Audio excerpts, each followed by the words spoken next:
La proposition que je mets sur la table, c'est celle d'un nouveau traité budgétaire européen, qui repose sur quoi? Sur une assemblée démocratique de la zone euro. Qu'est-ce qui change par rapport aux propositions précédentes?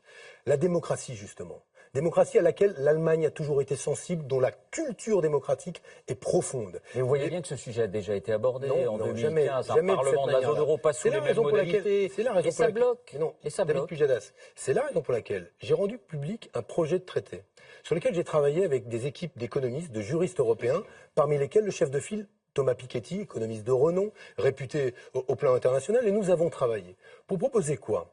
Que demain, cette assemblée démocratique de la zone euro puisse décider à la fois de contrôler le budget de la zone euro, mais réfléchir à la manière dont on pourrait fixer enfin cet impôt minimum sur les bénéfices des sociétés qui nous éviterait quoi?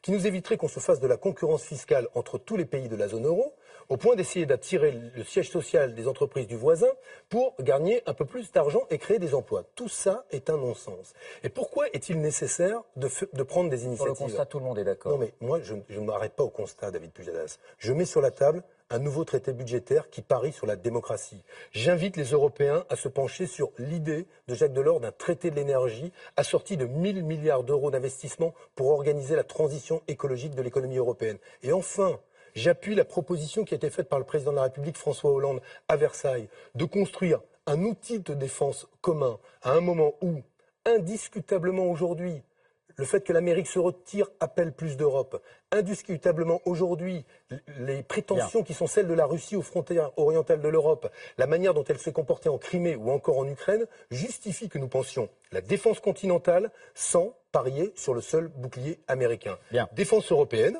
traité de l'énergie, objectif d'une assemblée démocratique de la zone euro, pardon de le dire, c'est une proposition sérieuse et elle est accueillie comme telle, non seulement par la Commission européenne, mais par l'ensemble de mes interlocuteurs en Europe.